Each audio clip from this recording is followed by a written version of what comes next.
colocar para gravar. Então. Ok. Então, nós vamos... Então, a minha sugestão para este evento é que eu apresente a Jill Van Clark. Na sequência, a doutora Marilene falará a respeito da sua experiência em relação à prova da OAB. Eu, a seguir, explanarei o que preparei para compartilhar sobre estratégias de preparação para a prova da ordem e, depois disso, abriremos para perguntas dos participantes. Então, a Jill Van Clark, eu vou falar da Jill Van Clark de uma forma diferente. A Jill Van Clark, ela tem um papel importantíssimo na minha vida. Por quê? Porque eu me formei em 2004. E em 2004, antes de me formar em 2004, eu já trabalhava na área comercial e foi através da área comercial que eu consegui pagar a minha faculdade e, ao mesmo tempo, sustentar a minha família, porque eu já era casado. Surgiram oportunidades, né, na área comercial que me possibilitavam um crescimento financeiro muito agradável, e eu não conseguia me colocar na área jurídica. Isso eu atribuo até à providência divina, né? Amigos que apareciam e podiam dar oportunidade, mas não acontecia. Em 2010, mais ou menos, eu conheci a Jill Van Clark e comecei a me envolver mais efetivamente com a Jill Van Clark. E mesmo sendo um bacharel, eu fui tratado como igual, né, dentro da Jill Van Clark. E isso me fez sentir realmente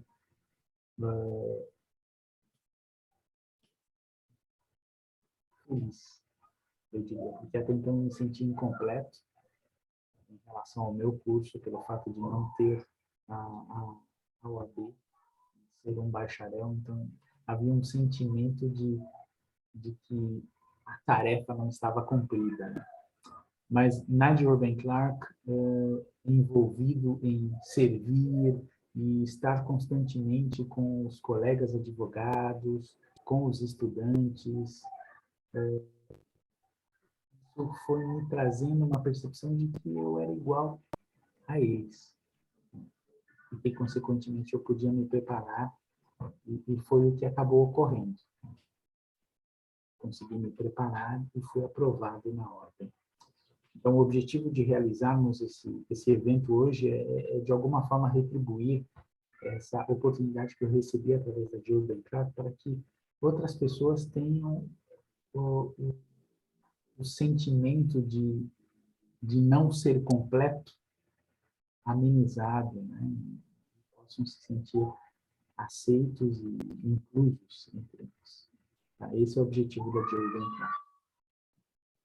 Agora eu passo, então, o tempo à doutora Marilene de Mello, que vai compartilhar conosco a sua experiência em relação à OAB e a sua aprovação. Boa tarde.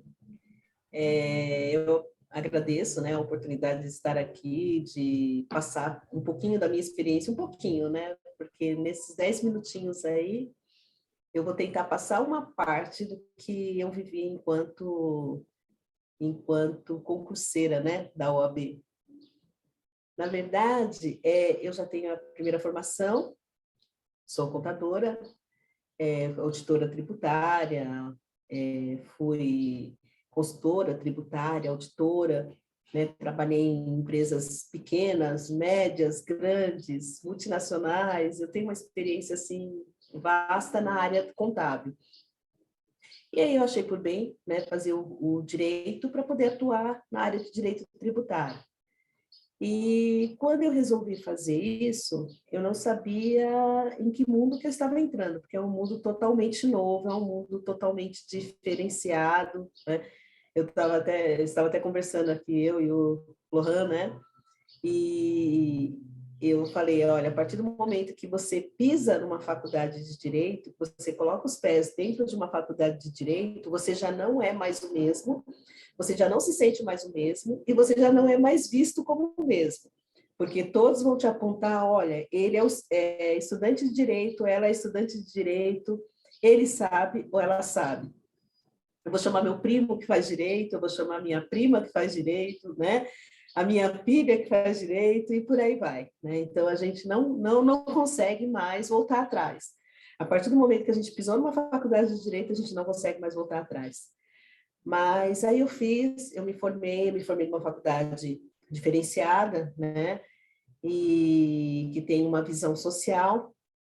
E quando cheguei lá, eu conheci assim pessoas, professores maravilhosos, né, que abriram essa visão para mim.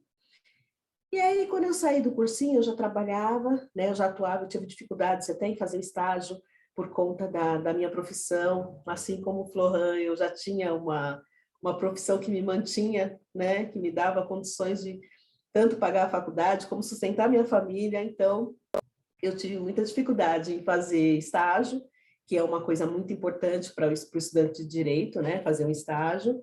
E aí eu falei, então, por causa disso, eu vou fazer cursinho, né, porque tem um monte de receitinha, né. Uns falam, não precisa fazer cursinho, né, eu não fiz cursinho, eu estudei para a primeira fase sozinho e tal, mas eu tenho muita necessidade de interagir com as pessoas. E fazer cursinho para mim foi muito legal, porque eu tive a oportunidade de conhecer professores, né? Pessoas que, assim, que além delas terem tido sucesso, obtido sucesso, elas também querem passar esse sucesso para a gente. Então, é assim, é um astral totalmente novo, né?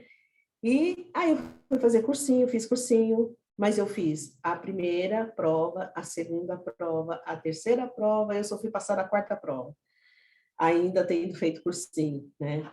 E aí eu comecei a observar, eu falei assim, nossa, né? Na quarta vez que eu passei, quando eu passei, eu fui estudar sozinha, mas eu fui estudar com muita raiva. Eu estava com muita raiva da ordem. Eu estava com muita raiva da FGV, que fazia a prova. E aí, a primeira coisa, eu acho que no meu caso, isso teve uma importância muito grande. Eu estar com raiva de tudo, porque eu comecei a desmistificar, né, o que é a prova da ordem, na verdade.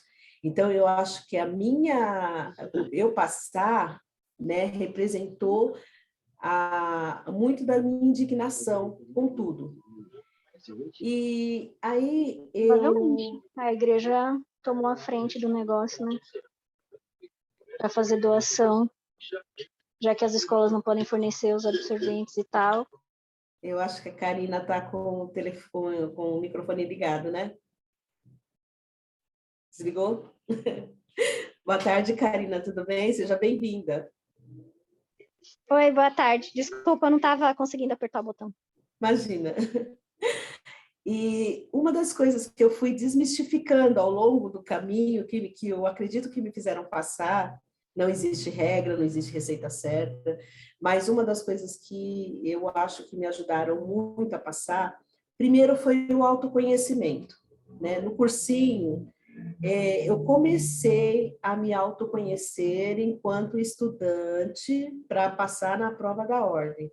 E isso me serviu para o mundo afora, né? Uma das professoras foi a Elizabeth Vídeo, do cursinho do Damásio. Ela começou a falar assim, ela perguntou para a gente, que tipo de pessoa que você é na neurolinguística? Você é visual? Você é sinestésico? Ou você é auditivo? Eu não sabia, né? Mas o que é ser uma pessoa sinestésica? O que é ser uma pessoa visual? Né? Então, eu vou até aqui passar para vocês aqui. Pessoas visuais são pessoas com muita energia, extremamente observadoras, apreciam os detalhes de todas as coisas e poucos aspectos lhe passam em branco. Na hora de memorizar, sentem mais facilidade em se lembrarem da imagem Por isso precisam de notas que funcionam como um pequeno apoio, gostam de parques ou bosques para se sentirem relaxados e prezam muito pela tranquilidade. Bom, isso daí é uma dica para estudo, né? Então, se você é visual, se você se... na verdade, nós temos todos os sentidos, mas tem alguns sentidos que são predominantes em nós, né? Então, as pessoas visuais, para estudar, é bom que estejam no lugar tranquilo, que façam anotações, né? Que relaxem, né? As pessoas auditivas, que eu me identifiquei com uma pessoa auditiva. São pessoas de personalidade muito expressiva e com grandes dotes de comunicação. Sabem se expressar muito bem e gostam de escutar os demais. Nada lhe escapa. Podem ser capazes de seguir uma conversa e ao mesmo tempo em que escutam uma música. Podem fazer várias coisas ao mesmo tempo, diferente daquelas pessoas que são visuais e que em alguns momentos é difícil se concentrar caso hajam muitos estímulos no ambiente. Certo, isso aqui é uma característica da pessoa auditiva. Só que para estudo não vale. Para estudo, a pessoa auditiva, se ela começar a estudar e começar a escutar uma música, no final dos estudos, ela está cantando, ela não está mais estudando, porque a música vai chamar mais atenção do que o fato dela estar fazendo uma leitura. As pessoas sinestésicas são pessoas... A psicologia neurolinguística demonstra que pessoas sinestésicas, apesar de serem tranquilas, têm um gosto especial por emoções e tudo aquilo que esteja relacionado com coisas físicas e manuais. São pessoas que gostam de experimentar coisas sozinhas antes de contá-las aos outros. Então, assim, essas são umas regrinhas básicas, né? Tem muito mais. Quem quiser se aprofundar no estudo, depois eu até coloco um link aqui, né, da onde eu tirei essas informações. Mas é legal você se aprofundar no estudo de neurolinguística quando você tiver um tempinho, depois que já tiver passado na prova da ordem, né? Vai lá, mas é ideal que você tenha esse autoconhecimento, porque depois que eu comecei a me analisar enquanto auditiva, o que eu fiz? Eu peguei os vídeos, peguei as imagens, né? E transformei em aquele A3, aquela para ouvir. Então eu ia para o trabalho ouvindo, né? Eu voltava do trabalho ouvindo, eu prestava mais atenção na voz das pessoas. Só que assim, eu tenho uma desvantagem: se eu não gostar da voz da pessoa, eu não consigo ouvir a pessoa. Então, eu buscava, muitas vezes, quando eu não gostava muito do professor, eu buscava outros professores com voz diferente, falando da mesma matéria, para que eu conseguisse assimilar. A mesma coisa é a pessoa sinestésica. Aquela pessoa que é sinestésica, se ela não gostar do professor, ela não consegue aprender a matéria de jeito nenhum. Ela tem que gostar do professor. E como é que a gente vai gostar de todos os professores na fase da universidade? Não tem jeito, né? Então, você tem que levar até para a faculdade ou para o cursinho alguma coisa que te estimule, né? Um chocolate, comer alguma coisinha doce, né? Porque aí vai te estimular. Isso me ajudou bastante, tá? É uma dica que eu passo para os demais, né? Podemos concluir dizendo que é possível todos nós apresentarmos uma porcentagem de cada tipo de pessoa, né? Isso é normal, mas a gente tem que ver qual tipo é mais provável que você seja, né? Se você é sinestésico, se você é auditivo, se você é visual. Até eu estou vendo o Lohan ali, ele está dando uma risadinha. Você já se identificou?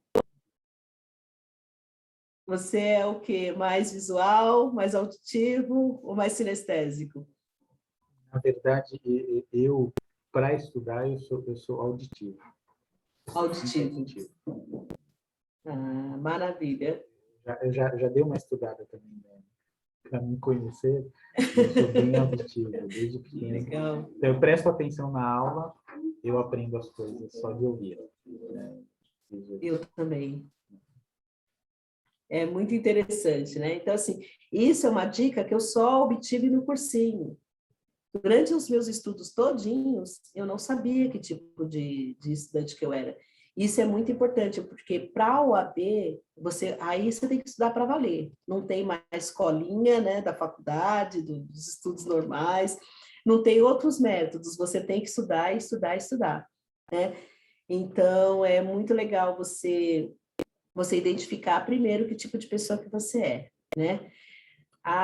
Uma outra dica que eu dou, né? Se perguntar por que você quis fazer direito. Por que você quis fazer? Assim, é até meio controverso, né? Está falando isso com uma pessoa que já fez o curso de direito. Mas é legal a gente voltar, né? Fazer essa reflexão e verificar por que você quis fazer direito. Como o seu eu se encaixa no direito. Quem sou eu em mim e na comunidade onde eu estou inserido? Eu recomendo até que se assista, porque agora é uma fase que a gente está fazendo essa conversa aqui, né, que é uma conversa, né, para quem não passou, né?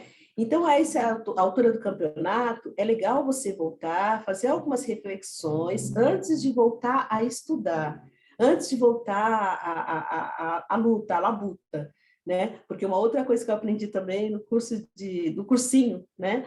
Na OAB só não passa quem desiste. Porque se você não desistir, você vai passar. Uma hora mais cedo ou mais tarde você vai passar. Você pode fazer uma prova, 2 provas, 3 provas, mas se você não desistir, você vai passar. Agora, quem desiste não vai passar. Isso é óbvio, né? Então, assim, o legal é a gente começar a fazer algumas reflexões para saber o porquê que eu devo estudar, né? O porquê que que eu quero ser um advogado ou uma advogada, ou um jurista, porque necessariamente, se você fez o curso de direito, você não precisa ser um advogado ou uma advogada, você já é um jurista. Quando você acabou a faculdade, você não é um bacharel, apenas um bacharel, você é um jurista, né? Então é legal a gente começar a fazer essas reflexões aí, né, para na hora que você passar na ordem, se você optar por realmente insistir em passar na ordem, na hora que você passar, por que eu quis fazer o direito? Né? Como o meu eu se encaixa em tudo isso? E uma das coisas que a gente tem, que eu comecei, acho que me abriu bastante as portas para eu passar, foi começar a quebrar os mitos. Primeiro, o que é direito? Saber o que é direito, né? O que é direito? Direito, ele pode se referir somente à ciência, às leis, ou a ciência do direito. Se você fez um curso de direito, você quer aplicar o quê? A ciência do direito.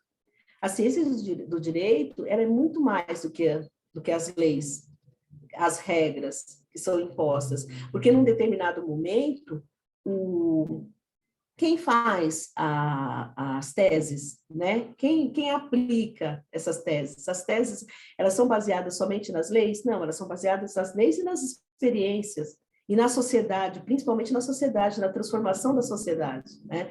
Então, o direito, quando se refere a um conjunto de normas vigentes, né, também pode ter o sentido íntegro e honrado, né? Aquilo que é justo.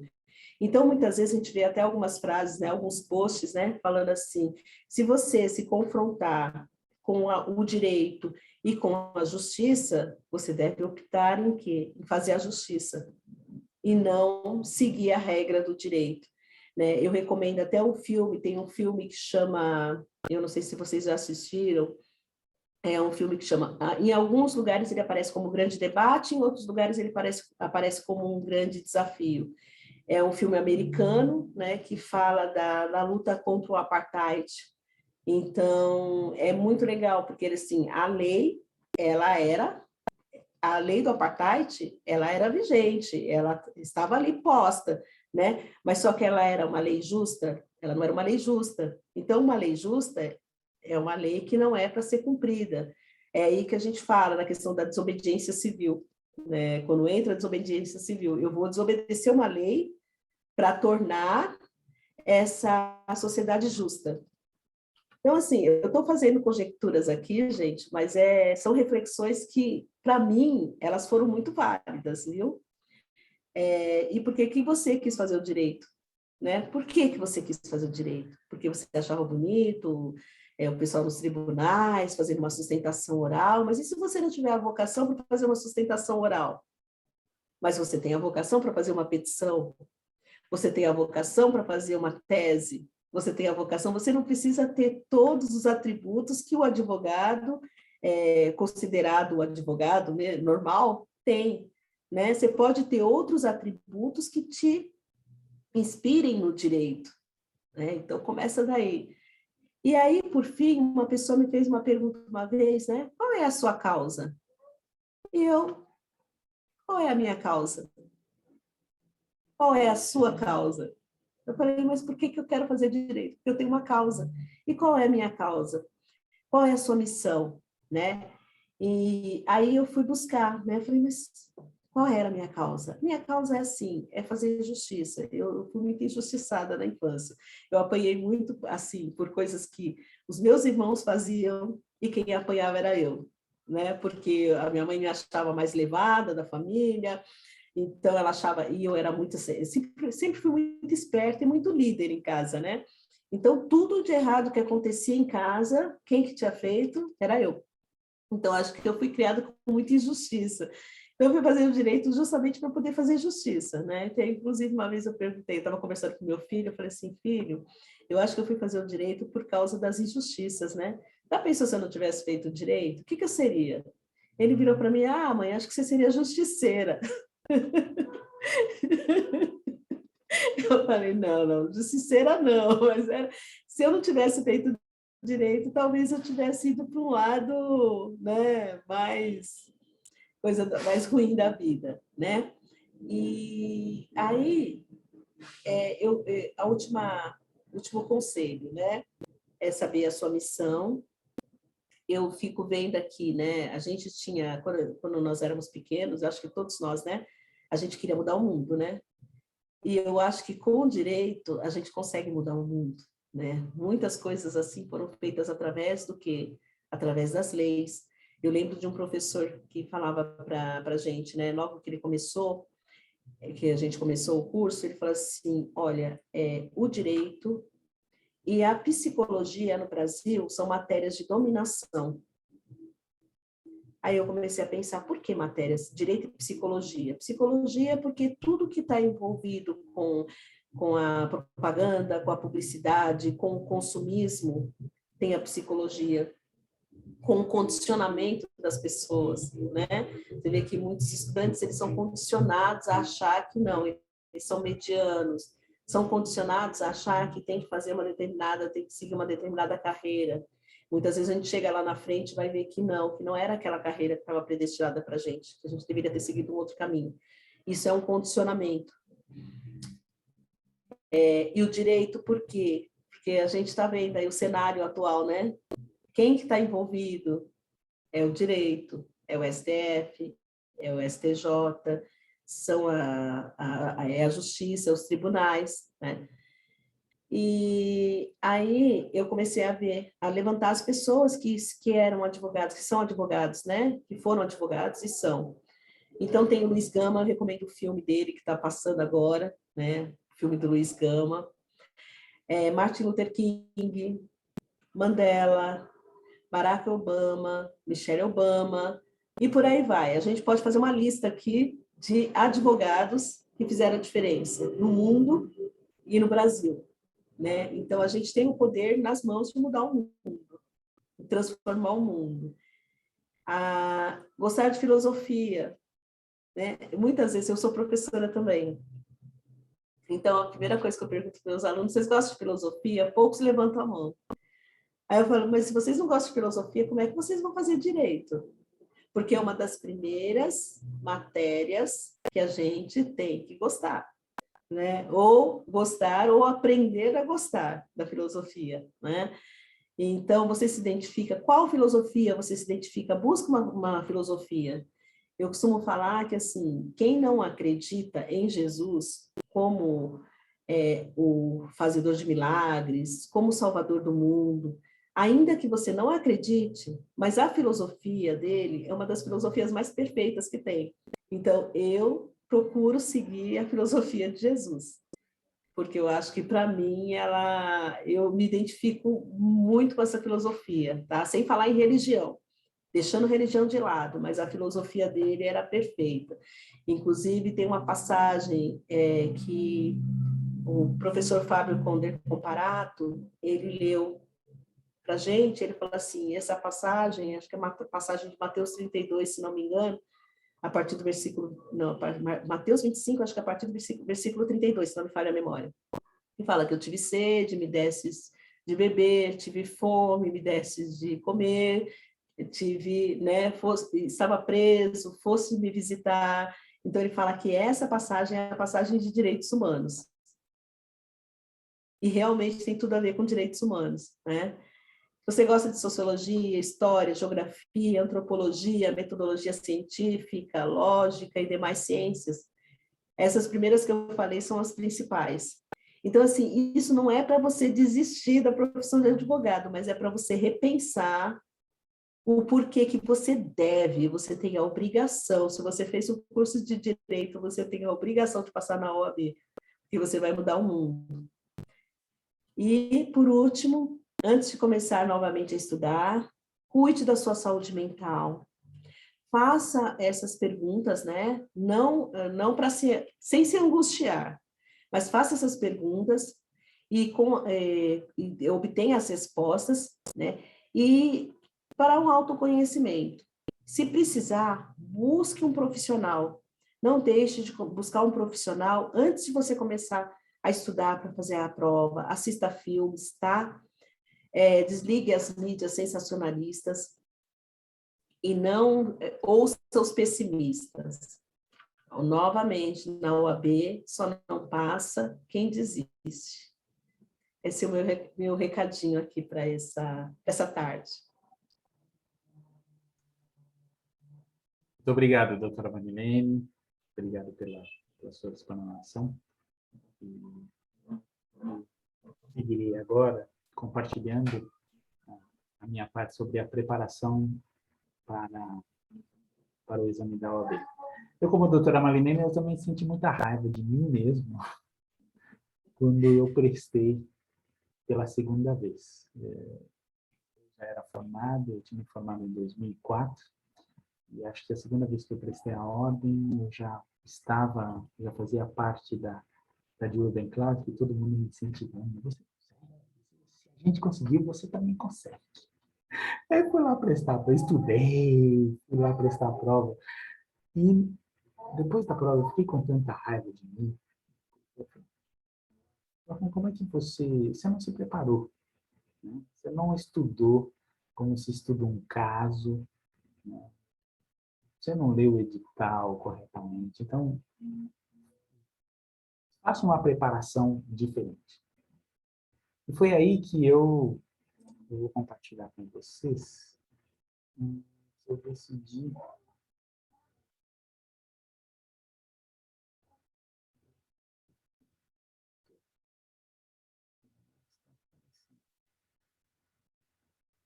estudar. E aí eu encontrei primeiro, esta é a ordem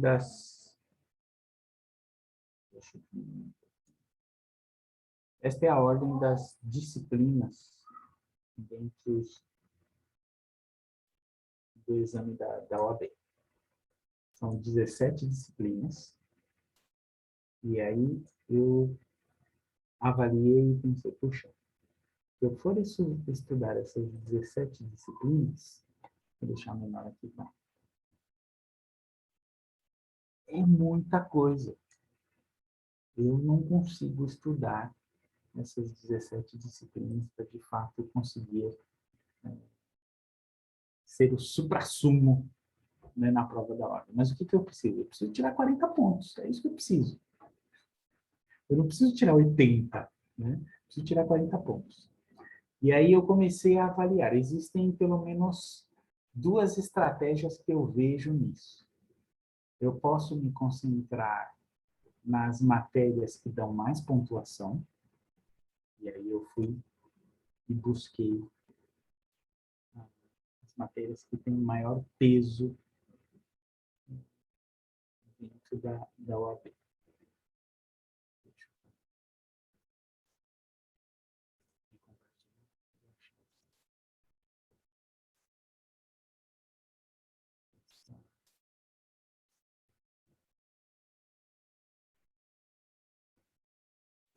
E aí eu, de fato, achei.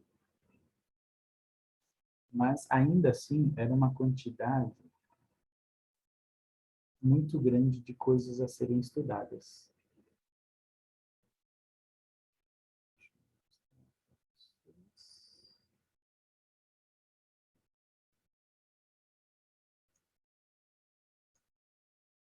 São 11 matérias. Então, essas 11 matérias, elas, simplesmente por estudá-las, é possível, estudando-as bem, é possível fazer 66 pontos. É mais do que o necessário. O necessário são 40 pontos para passar. Então, dá para quase garantir 66 pontos. E eu pensei, puxa, é muita coisa, porque processo civil, direito penal e processo penal, as matérias são imensas. Quando eu fui dar uma olhada no que precisava estudar, muita coisa. Eu falei, não vai dar. Eu, com todo respeito àqueles que escolhem essa estratégia, eu escolhi uma estratégia diferente. Qual foi a estratégia que eu escolhi? Eu peguei, dentro das disciplinas, as disciplinas que tinham o menor volume. Que também eram 11 disciplinas. Então, quais eram? Ética profissional.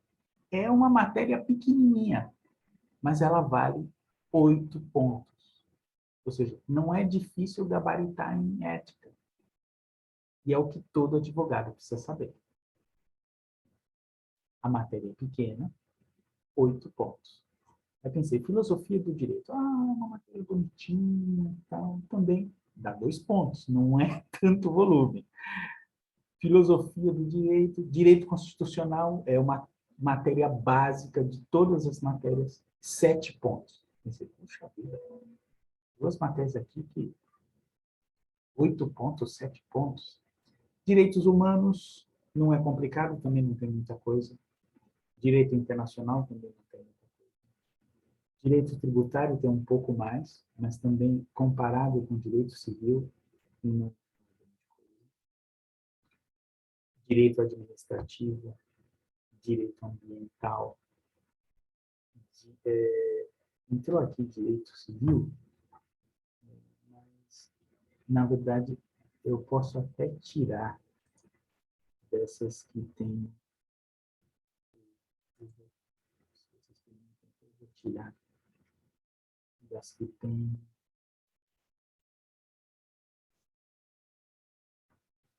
Então, tirando os 7 de direito civil, a gente vai para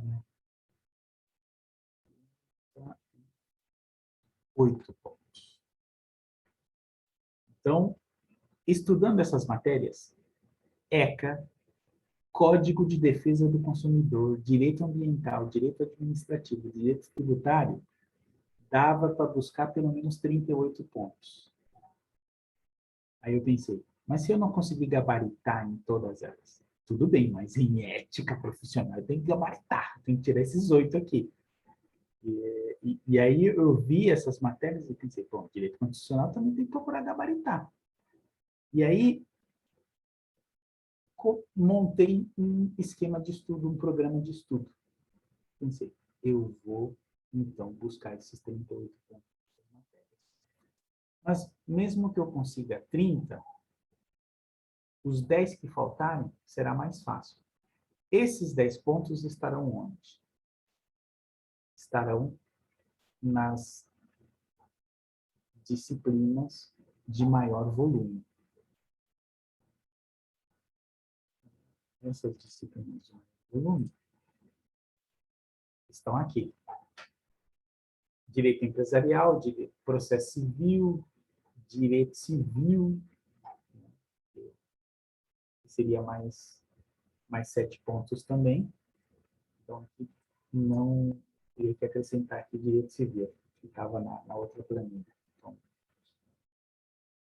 dá mais do que 35. Mas eu pensei, mesmo que eu não consiga gabaritar, eu posso, inevitavelmente, eu tenho conhecimento dessas matérias, mas eu não vou me dedicar a estudá-las. O que eu vou fazer? Eu vou chutar com estilo. O que é chutar com estilo? Chutar com estilo, a prova na primeira fase, ela tem 4 alternativas. Então, eu posso ler a questão, e aí existe uma técnica para fazer a prova. Qual é a técnica? Primeiro, leio a questão. Entendi alguma coisa? Não, eu não sei nada. Então, pula. Faço uma bolinha do lado e vou. Até encontrar todas aquelas que eu conheço. Opa, essa aqui eu conheço. Pá! Eu vou fazendo tudo que eu conheço. Depois que eu fiz tudo que eu conheço, dentro da prova, aí eu volto. Então, foi filosofia do direito, ética, essas todas, isso aqui eu conheço. E eu fui fazendo. E, interessantemente, elas são as primeiras perguntas dentro do caderno de questões. Elas sempre são as primeiras. Sempre são as primeiras. Então, não dá nem para fugir. E aí, quando eu cheguei na prova, eu tinha consciência, eu tenho 100% da minha capacidade mental aqui. Então, eu vou fazer primeiro aquelas que eu conheço. Aquilo que eu não sabia, eu fazia uma bolinha do lado para depois. Depois que eu respondi tudo que eu sabia, eu então voltei no caderno de provas e comecei a ver aquelas que eu não sabia. E aí, aquelas que eu não sabia, tinha coisa de direito penal, de processo penal, aí eu olhava a pergunta e olhava as alternativas. E eu posso eliminar esta alternativa e eu posso eliminar esta. Sobrou 2. Então, eu tenho que chutar entre 2. Vou analisar ainda as 2 alternativas, para ver se não tem uma vírgula fora do lugar, alguma coisa que me dê uma luz. Não consegui, então eu vou chutar. Então, a minha capacidade de acerto é 50%. Então, chutando com estilo, eu comecei a fazer isso, e aí consegui mais do que os 40 pontos necessários na prova. Essa foi a estratégia para a prova da ordem, na primeira fase. Agora, tem um detalhamento que eu quero compartilhar com vocês.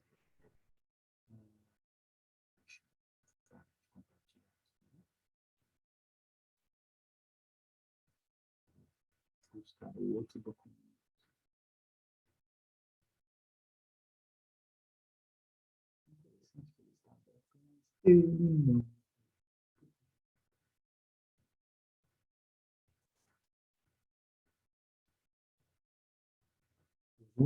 Ele só capta o que está aberto, né, no computador.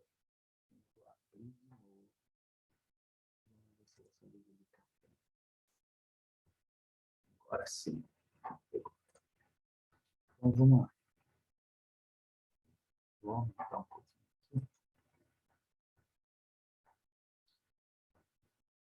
Escolher uma estratégia sustentável. Por que sustentável? Porque, como a Marilene conseguiu fazer cursinho, eu não tinha dinheiro para fazer cursinho, porque isso afetaria o sustento da minha família. Eu pensei, puxa, e se eu não passar dessa vez? Eu tenho que ter condições de continuar mantendo o meu programa de estudo. Então, por isso ele tem que ser sustentável, ele tem que se adequar à minha capacidade financeira, à minha capacidade física, ou seja, o tempo e horário que eu tenho disponível para estudar, então tem que ser sustentável. Porque se eu não passo agora, eu continuo estudando até que eu passe. Então, por isso escolher a estratégia. Eu também consegui as provas. Então, neste caso, nós estamos em 2021, todas as provas desde 2015. Eu posso depois disponibilizar para vocês depois essa folha, né? Então não se preocupem em copiar, tá bom? Eu vou disponibilizar para vocês depois. as provas desde 2015, que é quando entrou o novo CPC. Então, o que eu fiz? Eu imprimi todas as provas e a cada dia, logo cedo pela manhã, eu pegava uma prova e eu a fazia a lápis. Por que na primeira hora? Porque na primeira hora da manhã eu estou com a mente de 100% da minha capacidade mental. Que a capacidade mental vai diminuindo à medida que a gente vai resolvendo os problemas, os pepinos ao longo do dia. Então, logo cedo pela manhã, eu acordava mais cedo, só para fazer a prova. Eu fazia a prova e depois eu corrigia. E aí eu via a minha nota. Minha nota, ela foi aumentando gradativamente. À medida que eu ia estudando, e eu fazia uma prova todo dia. Uma prova cada dia. Então, todo dia eu fazia a prova. E depois disso, eu a corrigia. E aí eu também já praticava chutar com estilos. Todas essas técnicas, assim, da prova, de como fazer a prova. Primeiro, ver aquelas que eu sei. Então, eu já praticava, eu fazia isso todos os dias. Então, durante toda a minha preparação, todo dia eu fazia uma prova. E depois eu estudava. Então, essa foi a minha estratégia para a primeira fase. Tem a estratégia também para a segunda fase. Eu vou falar rapidamente o que ocorreu. Chegou uma hora que eu passei na primeira fase. Consegui passar. Deixa eu parar consegui passar, que joia, passei na primeira fase. Mas e agora? Fui fazer a segunda fase. Cheguei lá, era uma prova totalmente diferente. Eu não sabia nada, eu me perdi. Levei pau. Aí eu tenho uma repescagem quando você tem duas oportunidades de fazer a segunda fase. E aí, se você não consegue na segunda vez, você volta para a primeira.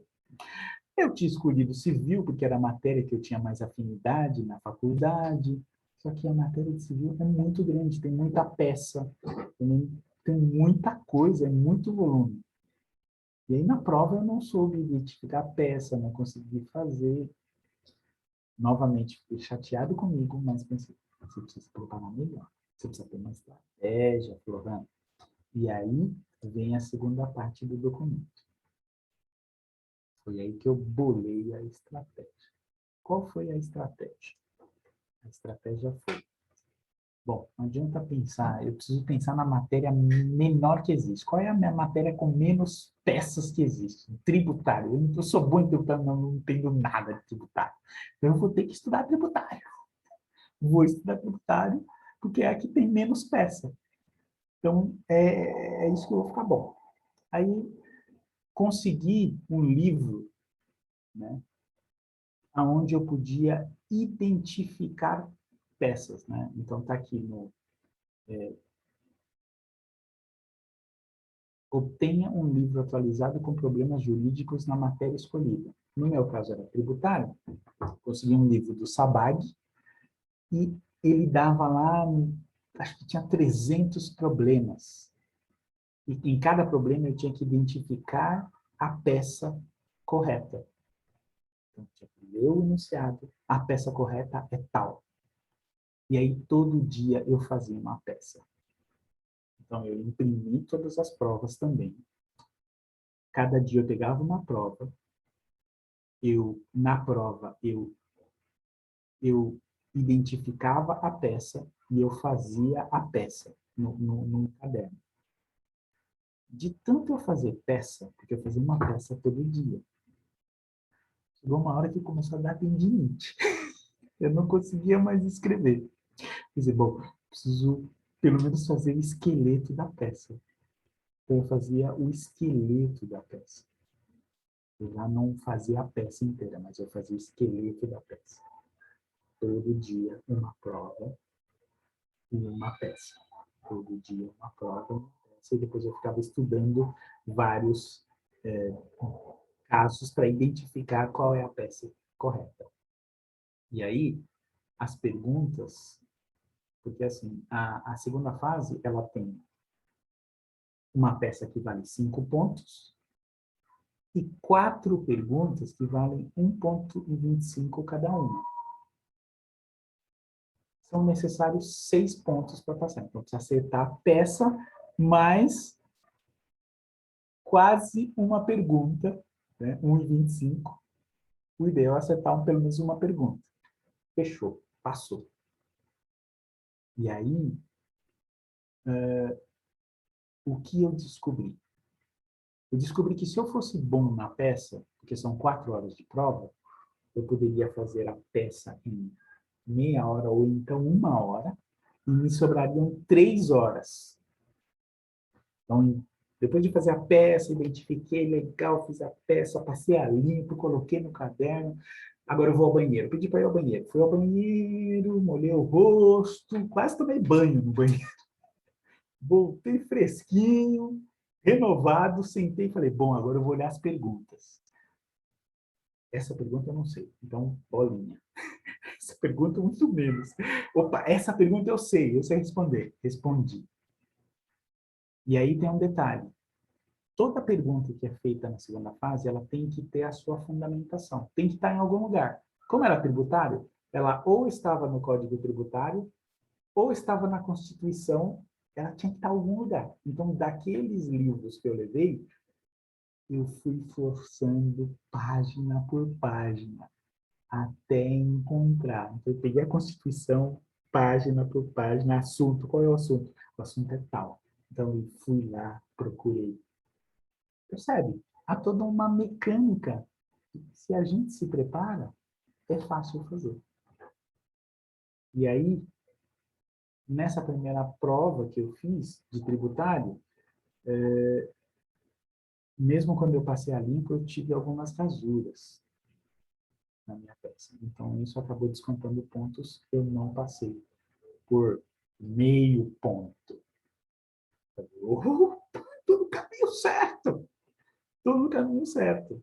Vou fazer, já era a segunda-feira, então eu novamente esperei a próxima prova da ordem, passei na primeira fase, tranquilão, cheguei para fazer a segunda fase, mesmo esquema, estudando, identificando peça, treinando peça.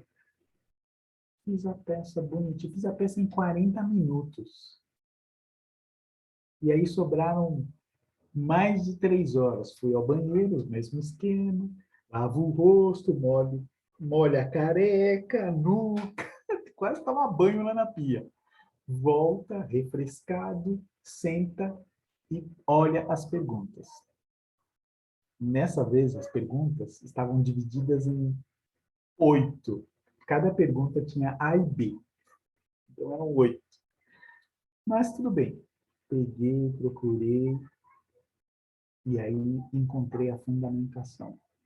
Fui encontrando e fui fazendo. Resultado, quando eu saí da prova, eu sabia que eu tinha passado. Eu tinha certeza que eu tinha passado. Porque eu tinha feito a peça certa. Ela estava bonitinha. E eu respondi, eu achei a fundamentação de todas as perguntas que estavam. Resultado, passei.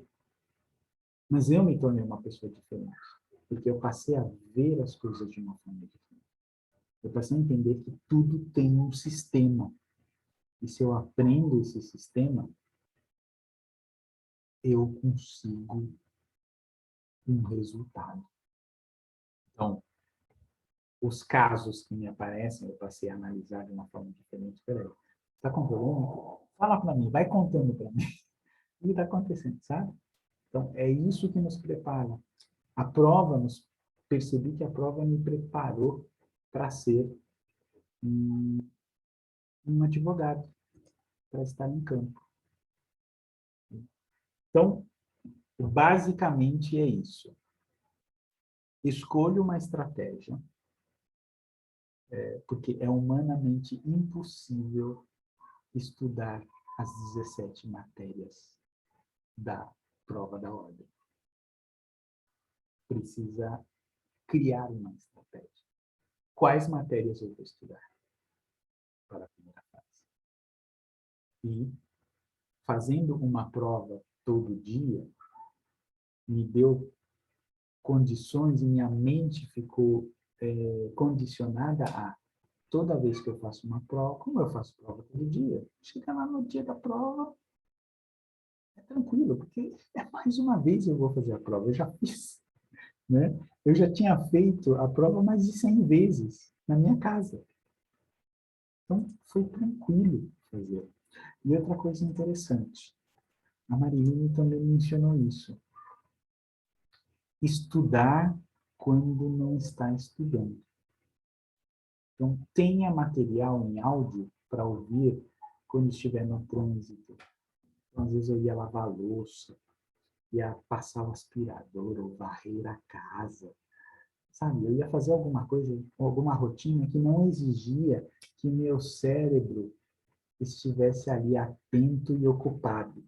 Então, eu punha alguma matéria para ouvir enquanto eu ia fazendo, lavando a louça, indo. Às vezes a gente ia viajar, né? Os filhos estão de férias. Pai, queremos ir no Hopi Hari. Vamos ao Hopi Hari. Demorou. Pegava meus cadernos de prova. Filho, onde você quer ir? Eu quero ir na montanha-russa. Quanto tempo de fila? 2 horas. Perfeito! 2 horas estudando.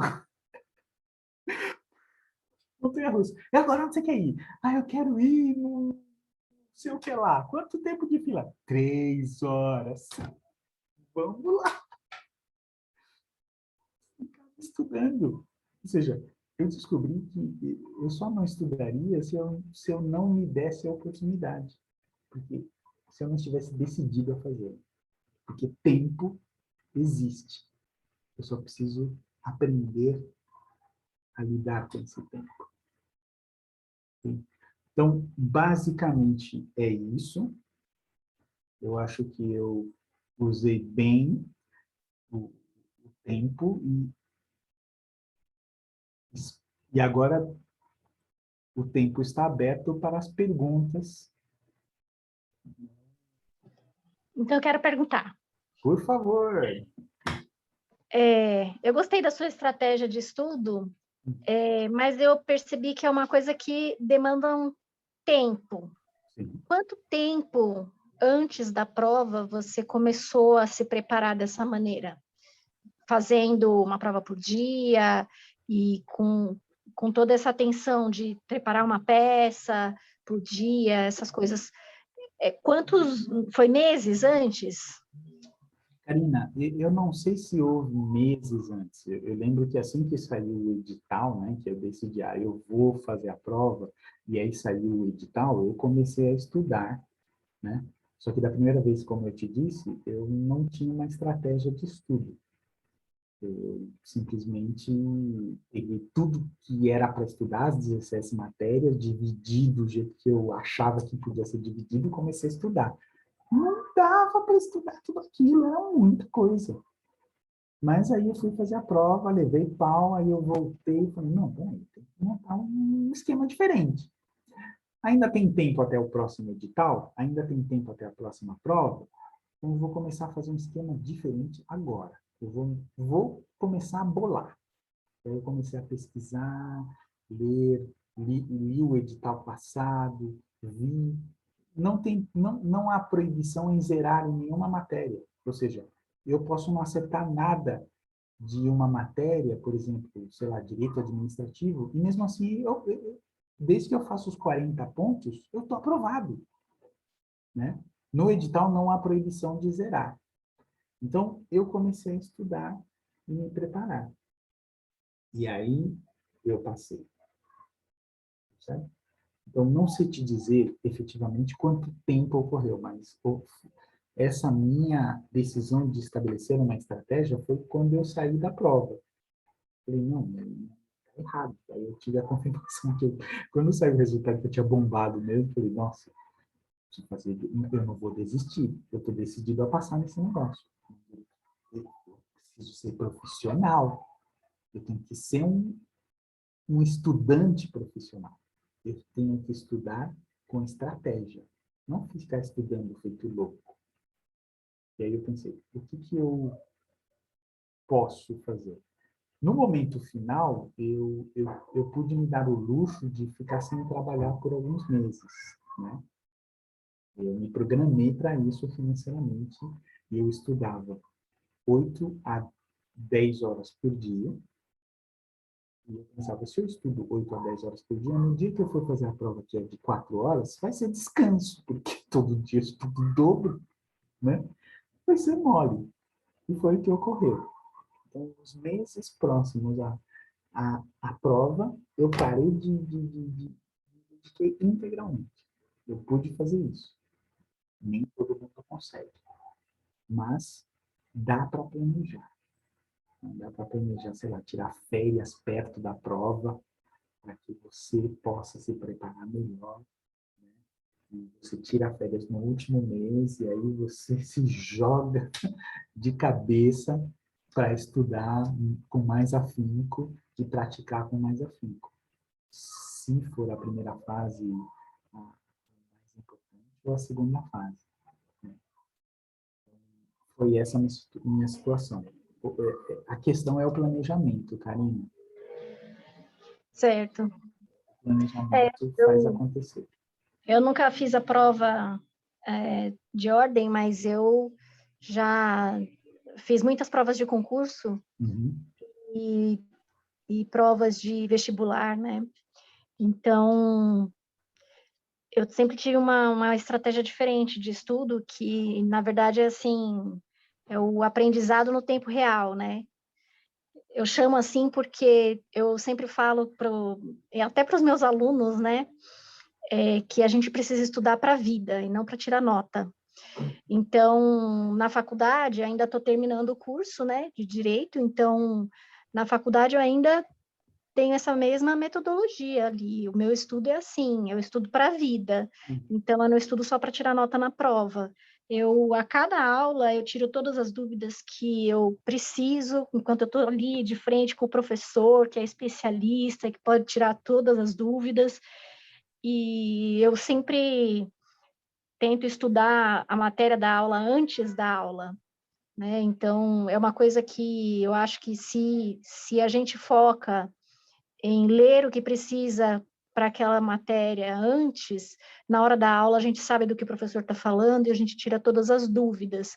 E aí quando chega no, porque eu não tenho como você falou, algumas pessoas não vão ter essa disponibilidade de poder tirar um tempo para ficar, né, de 8 a 10 horas no dia estudando. Eu não consigo fazer isso. Então, eu tenho que estudar naquele horário que eu estou na aula, e aí eu tenho que aprender tudo que eu tenho, absorver tudo que eu tenho para absorver naquele momento.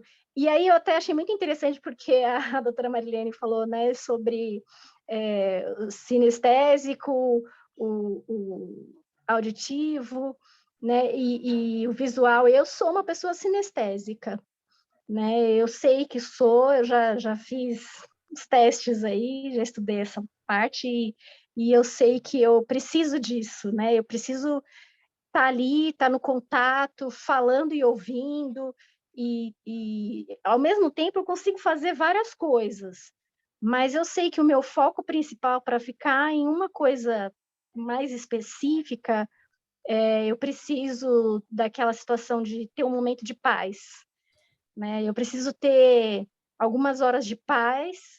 E aí eu não falo paz só no sentido de ter um silêncio no espaço. Às vezes você pode estar numa biblioteca, no maior silêncio, tentando ler e não se concentra, né? Mentalmente não está Então, bem. mentalmente não está bem. Você tem que estar bem para Uhum. conseguir estudar, para conseguir focar naquilo que você está realmente dedicado a conseguir lá na frente, né? A gente tem que ter o nosso foco, saber exatamente onde quer chegar, e a gente precisa se preocupar em planejar esse tempo de estudo de uma maneira assim bem cuidadosa mesmo, porque é claro, não existe uma fórmula, né? Cada um vai ter que adaptar a sua maneira. Eu gostei disso de que você falou, de não existe uma fórmula. E, de fato, não existe. Algumas coisas precisam ser levadas em consideração. Então, por exemplo, se você conseguir fazer uma prova por dia, o teu cérebro vai começar a entender a lógica da prova. Vai chegar uma hora que você vai pegar a prova e o teu cérebro já terá decorado a lógica de como funciona, como é que são feitas as perguntas, como é que são as pegadinhas. Então, quando você consegue fazer uma prova todo dia, então eu acordava cedo, quando todo mundo estava dormindo, eu fazia a prova. Às vezes não dava para corrigir naquele momento. Tinha dia que eu tinha que corrigir no final do dia. Mas, de tanto fazer a prova, chegou uma hora que meu cérebro começou a entender. Essa pergunta é assim, é assado, sabe? Então, eu já tinha a lógica, já tinha decorado a lógica de tanto fazer a prova. E fazendo todo dia, todo dia, todo dia, né? Então, se você consegue pelo menos separar um tempo para você fazer uma prova por dia, logo cedo pela manhã, depois, no meio do dia ou no final do dia, você apenas corrige, você faz a lápis, depois você corrige. Quantas eu acertei? Eu acertei 30. Você vai ver depois. Uma semana depois, você vai começar a ver os números subindo. Uma semana depois, você vai começar a ver a evolução. Estou acertando mais, acertando mais, acertando mais, porque eu estou começando a entender a prova, estou começando a assimilar. Então, é muito mais do que simplesmente aprender a matéria. É entender a forma que a FGV usa para fazer as perguntas e formular, né? Onde estão as pegadinhas. Quanto mais você faz, chega uma hora que você bate o olho, tá na vírgula, ó. Aqui tá certo, mas eles colocaram uma vírgula aqui e muda tudo. Mudaram a vírgula de lugar ou colocaram uma vírgula no caput de um artigo que muda tudo, aquela vírgula. E aí quando você percebe, não, peraí, a vírgula aqui está errada. Então, quando você faz a prova e depois você volta, por que eu errei? O que foi que eu errei? O que está errado? Está errado. Está errado isso aqui, ó. Isso aqui é por causa da vírgula. Isso aqui é por causa disso. Isso aqui é por causa daquilo. Aí você começa a pegar a lógica deles. Como é que eles trabalham? Chega uma hora que o teu cérebro se sente confortável. Não é mais novidade. Se torna uma coisa natural. Não sei se consegui responder a tua pergunta. Respondeu sim. Muito bom. Obrigada. Alguma pergunta? A Marilene falou que ela fez a prova com raiva, né? Que foi isso, o psicológico dela, ela trabalhou dessa forma para ser aprovada. E você, Florane, como é que você preparou seu psicológico? Além da técnica aí, como é que você preparou seu psicológico? Também passou com raiva? Então, A pergunta também é, quantas matérias que você estudou para a primeira fase? eu estudei para a primeira fase 10 matérias. Então, eu tirei 7, que são as matérias mais pesadas. Porque eu cheguei à conclusão, peraí, não tem como não saber nada de direito civil ou processo civil. Poxa, eu estudei 5 anos, eu ouço falar do direito, sabe? E eu estou estudando outras matérias. Não tem como não saber. Eu posso não ser exato, mas alguma coisa eu sei. Então, por isso eu consigo, mesmo não tendo estudado aquela matéria, as matérias grandes, né? Processo civil, processo penal, direito penal, eu tenho uma noção.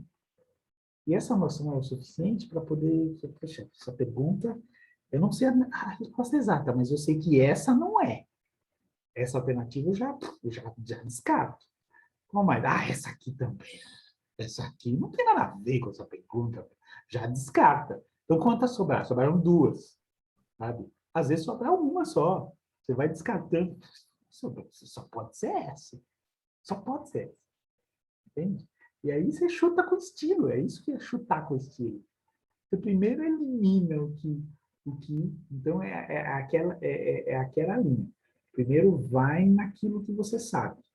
Isso aqui, isso aqui eu não sei. Não sei. Isso aqui eu sei. Isso aqui eu sei. Então usa toda a energia para fazer aquilo que sabe.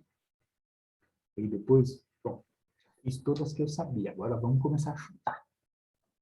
Então, vamos analisar para chutar. Não é só chegar. Essas todas eu vou colocar A. Essas todas eu vou colocar B. Não, não, não. Vamos ver. Nessa pergunta, qual das alternativas faz alguns... Não faz sentido nenhum. Essa aqui não faz, essa aqui não faz. Às vezes, uma não faz. Tem 3. E essas 3? E aí? Bom, tem que chutar de 3. Tudo bem. Mas na maioria das perguntas dá para eliminar pelo menos 2, às vezes 3, e achar a correta. Por quê? Porque a gente estudou direito. Alguma coisa a gente sabe. Né? Por isso é possível chutar com estilo. Você busca o sentido. E de tanto fazer a prova, como eu disse, o teu cérebro começa a pegar as pegadinhas. Né? Aí você lê assim... Puxa, eu conheço esse artigo, eu lembro que eu já... Mas o que está diferente? O que está errado? Não, tá errado. Essa palavra aqui está errada. Essa palavra eu não lembro dela nesse artigo, porque ela muda tudo. Então, isso aqui está descartado. Essa palavra não tem nada a ver. Então, o cérebro começa a detectar. As pegadinhas. Exato. Então, naquela prova que eu saí com raiva de mim, eu decidi ser um estudante profissional, ter uma estratégia e aplicar essa estratégia. A estratégia foi, vou fazer uma prova todo dia. E de tanto fazer essa prova, vai ficar fácil esse negócio. Vai ficar fácil. E acabou ficando. Chegou uma hora que não tinha problema passar na primeira fase. Né? Não, a primeira fase é mole. Então, já era natural para mim. Vamos vir fazer a primeira fase. Vamos lá. Pá, pá, pá, pá. Terminava antes do prazo. Esperando liberar. Por quê? Porque já estava tranquilo. As 4 horas eram excessivas. Esperava liberar, passava o gabarito com calma, para não errar. Sem pressa. Passei o gabarito a limpo. Você quer falar também, Marilene? Eu posso acrescentar? Por favor. Raiva. Essa raiva ficou meio na história. Mas a minha raiva, além da questão pessoal, era uma raiva muito mais contra o sistema, que é essa prova da ordem. Eu sei que nesse momento da gente questionar, né, tem que fazer. Olha, eu acho que o meu me oscilando, né? É isso? Não, tá bom. Tranquilo. Então, para a gente trabalhar, para a gente entrar dentro do sistema, falar, né? Para a gente lutar contra o sistema, a gente primeiro dentro do sistema para depois lutar contra ele, né? E a raiva era em questão, assim, dos mitos que são colocados para nós que fazemos o curso de Direito. Já começa antes, né? Por que você vai fazer Direito? Tem tanto advogado, né? Tanto advogado, quer dizer, já é um mito, né? Porque se você fizer as contas, São Paulo tem 4 milhões de habitantes. Vocês estão me ouvindo? Uhum. Estamos sim. Eu travei? Não. Você falou que tem 4 milhões de habitantes. São Paulo tem 44 milhões de habitantes. O estado... Em que número que... Qual é o número da sua ordem, Florando? 386-290. 386 mil, certo? Certo. Nós estamos agora chegando, acho que nos 500 mil, se não me falha a memória. É um mito dizer que tem muito advogado? Com 44 milhões de habitantes, pelo menos uma vez, cada habitante desse, até neném, né? Até criança precisa de um... Né?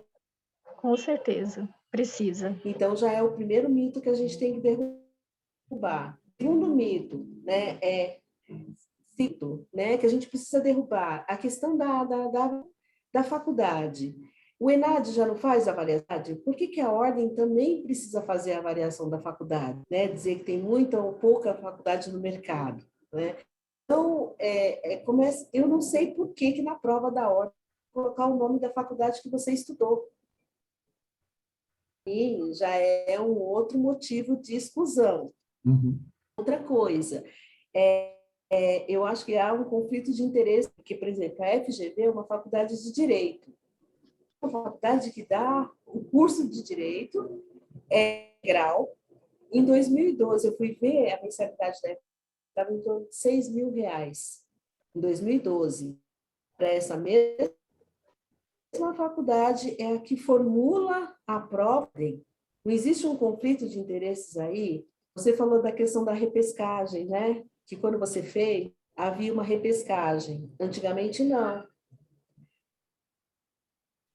Fazia a primeira fase, reprovava na primeira, você passava na primeira fase, fazia a segunda fase, reprovava, você tinha que voltar e fazer tudo de novo. Não tinha essa repescagem. Essa repescagem a gente conseguiu quando no 10º exame da ordem, inclusive que eu participei, a gente fez uma rebelião. A gente pediu CPI na OAB, aí cala a boca para a gente, foi feita essa repescagem. E calou a boca do pessoal do 10º exame e seguiu para uma repescagem. Só que é justo, porque, por exemplo, se você terminou o ensino médio, vamos supor, você terminou o primeiro ano médio, aí você vai fazer o segundo ano do médio e você reprova no segundo ano do ensino médio. Você volta? Você não volta. Você volta, você vai fazer o segundo de novo, né? Então, o pessoal da turma do 10º exame de ordem, a gente achou por bem brigar para que não tivesse mais primeira fase. Você passou na primeira fase, acabou. Você não tem que fazer a primeira fase de novo, porque o exame da ordem é um concurso, você não vai fazer o exame da ordem e vai sair trabalhando. Ele é uma prova, né? Uma prova para poder garantir que o quê? Você passou na primeira fase ou passou na segunda fase. Então, você voltar a fazer a primeira fase de novo é muito injusto. Mesmo com essa repescagem, continua sendo injusto. Então, a minha raiva, a maior raiva, é porque, assim, primeiro, conflito de interesses. Se você pensar na faculdade que você fez, qual faculdade que você cursou, Florão? Eu cursei o NIP. Você cursou aonde? O NIP. Não paguei tão caro quanto a FGV, mas era muito caro. Era muito caro. Mas agora, se eu Eu lembro que o salário mínimo era R$170 e eu pagava R$800 de mensalidade. Era uma loucura. R$800.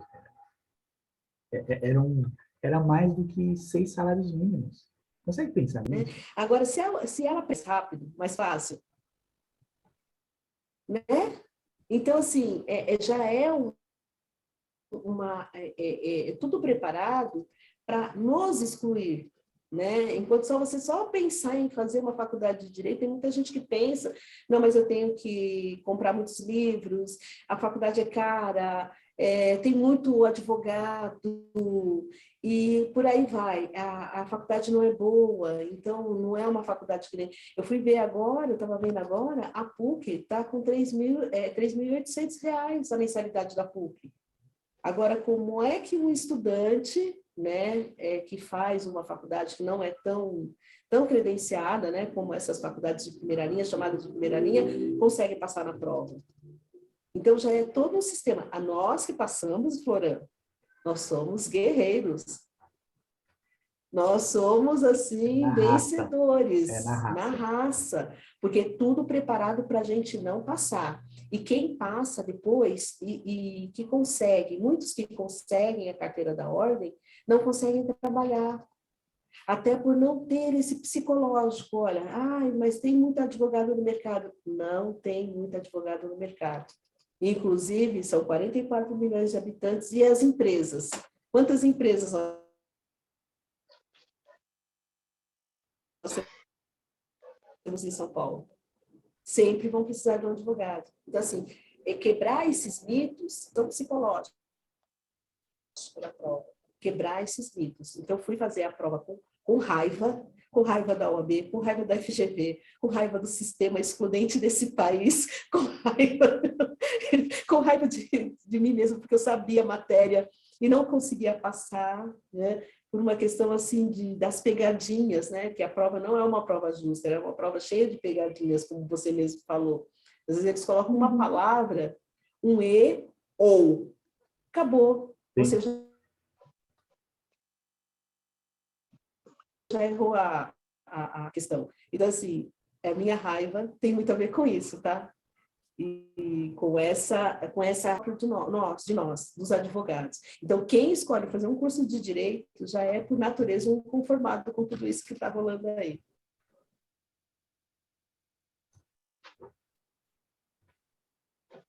Só para dar uma pincelada na minha raiva, viu, Áudria? Obrigado, Marilene. Obrigada, Florão. Obrigada, Marilene. Agora eu fiquei com raiva. Vou passar com raiva. Valeu pela dica. Obrigada. Mas essa é a primeira de uma série de lives que a gente deve fazer. E o objetivo é justamente de apoiar mais vocês estudantes, vocês bacharéis, que vocês realmente se sintam importantes e saibam que é possível. Eu sou a prova que é possível.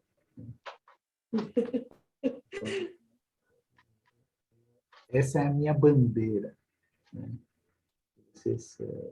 Eu me senti aceito pela Jill Clark, me senti envolvido a ir adiante justamente, e é isso que nós queremos propagar. Obrigado pela presença de vocês nesse nosso evento. Foi bom tê-lo feito e foi bom ter a presença de vocês, Karina, Áurea. Obrigada. Obrigado pela tua participação, Marilene. Realmente esse era o objetivo. Vocês se Obrigada pelo convite. Se sentissem apoiadas e sentissem o quanto são importantes. E que é possível. Né? Contem com Florhan, só tenho que agradecer, porque eu acho que depois que eu conheci a J. Ruben Clark, eu cresci muito.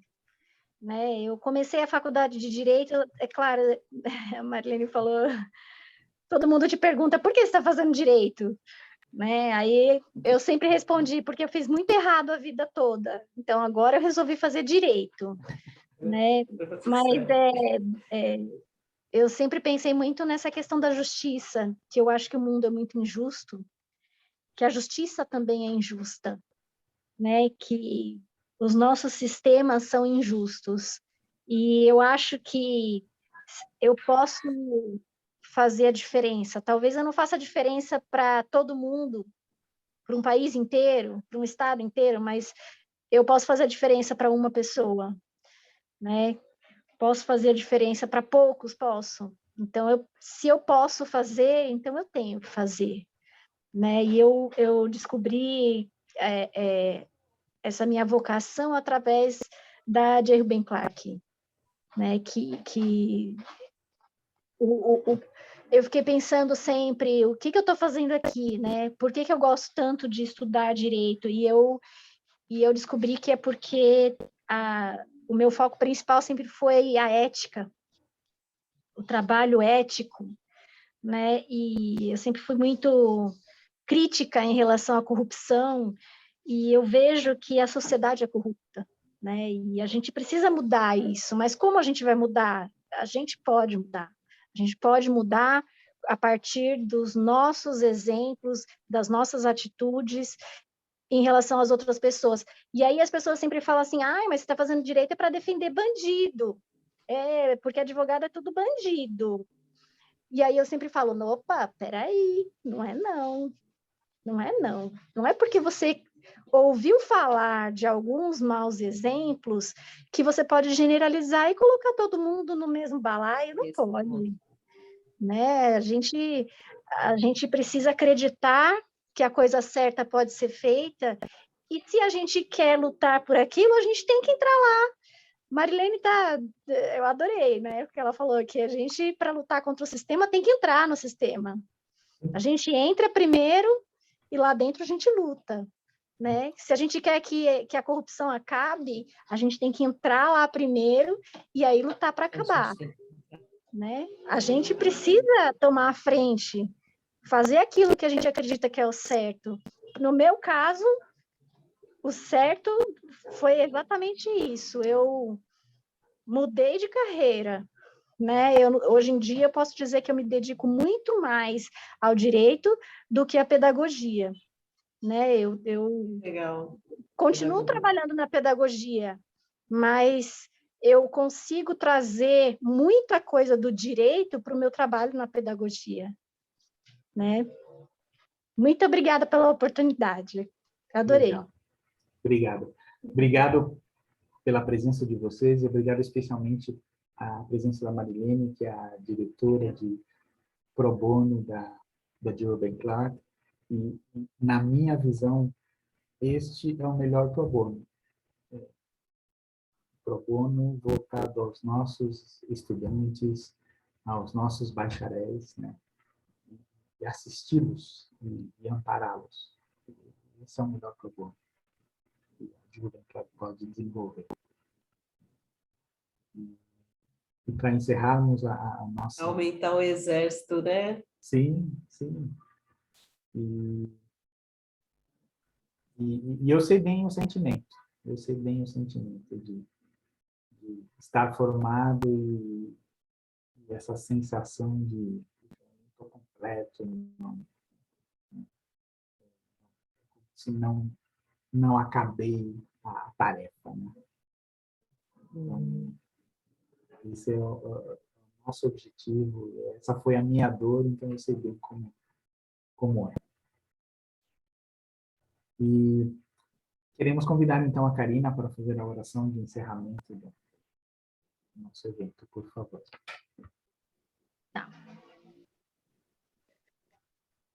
Nosso bondoso Pai Celestial, nos agradecemos por estarmos aqui reunidos, agradecemos pela oportunidade que temos de compartilhar conhecimento, agradecemos por podermos sentir a presença do Teu Espírito e por podermos sentir o nosso coração acalmar diante de tantas dificuldades. Nós pedimos que o Senhor nos abençoe, nós possamos levar à frente esse trabalho, nós possamos ajudar as outras pessoas, fazer todas as coisas conforme a Tua vontade. Nós te agradecemos pelas bênçãos que temos recebido e te fazemos essa oração em nome de Jesus Cristo. Amém. Amém.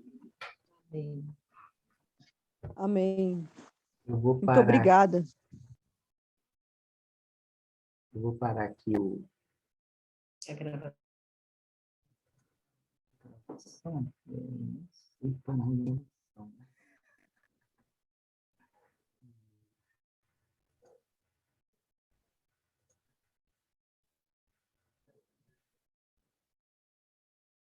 Mas foi interessante nós termos feito